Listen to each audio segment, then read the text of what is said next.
M12, what is up, guys? My name is Jacob, and I'm the middle school pastor over here at Hamilton Mill. Come on, man, and I'm so happy to be hanging out with you guys, and hey, welcome to my house. Now, it's crazy to me that I've been living here with my beautiful wife, Blair, for the last 2 years, because I remember, like yesterday, that me and Blair were 19 years old and just beginning to figure out our relationship. I remember the first time that I got Blair's number, and I was so pumped. I was so excited about the opportunity that was before me, but I was also scared I was gonna mess it up.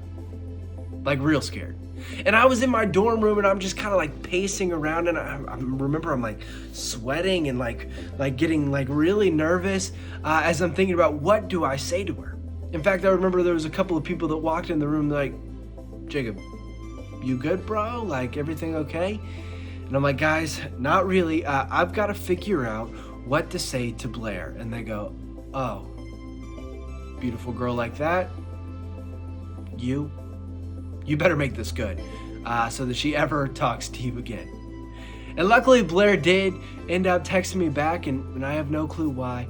And we began our relationship. And during those first kind of moments of our relationship, it was so exciting.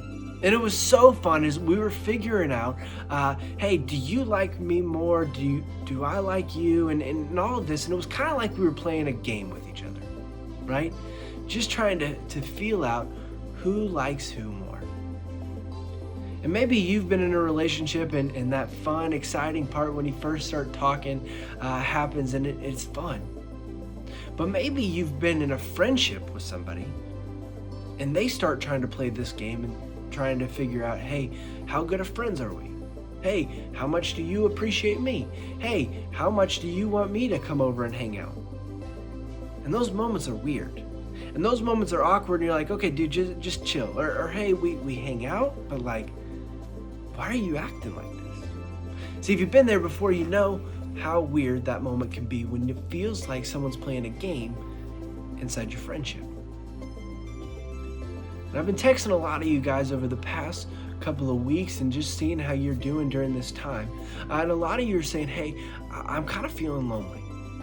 And man, I hate that, because being lonely is one of the worst places that you can be. Feeling isolated and alone is awful. I get it. But as I've been asking you, hey, how are you doing? I've also been asking, hey, are you reaching out to your friends? Are you still communicating with them? And a lot of you are saying, hey, not really, because I'm waiting for them to text me. And I don't know if you see it or not, but when you do that, you're playing a game with their friendship, because you're wondering, hey, how much do they care about me? How much do they remember me? But lucky for us, God has a lot to say about friendship. God has a lot to say about how we can build friendships and avoid being lonely. And he does so through a conversation that Jesus is having with the crowd in Matthew chapter 7, verse 12. So we're going to read that here together. And so Jesus is speaking, and he says this: so, in everything you do, do to others what you would have them do to you. For this sums up the law and the prophets.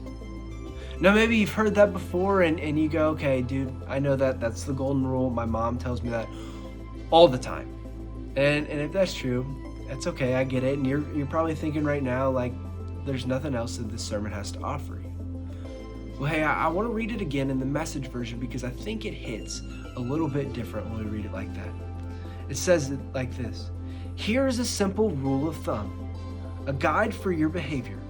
Ask yourself what you want people to do for you, grab the initiative, and do it for them. Ask yourself, what do you want people to do for you? Ask yourself, what do you want your friends to do for you? Do you want them to text you? Do you want them to reach out to you?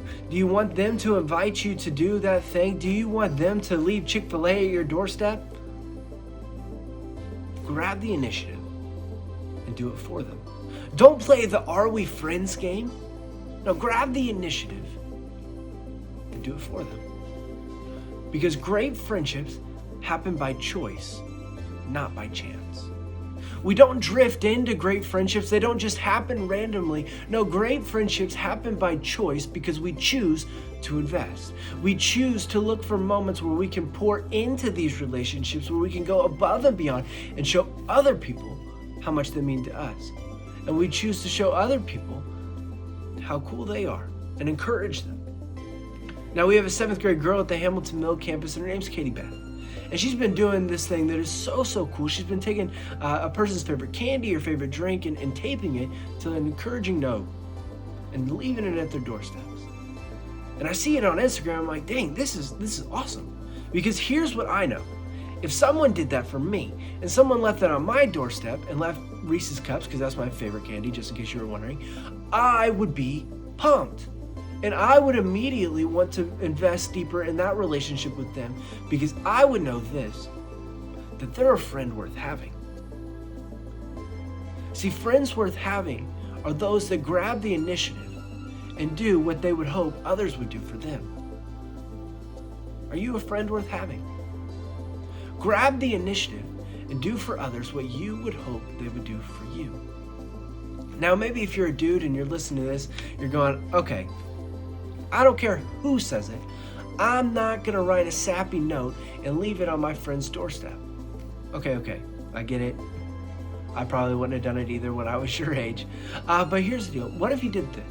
What if the next time you were playing Xbox Live or whatever it is, you just said, hey, bro, I want you to know you're a really good friend. Or you said, hey, man, I want you to know you're a really cool dude. I really appreciate you. Or maybe you just went back and you referenced a memory and said, hey man, I want you to know that meant a lot to me when you did that.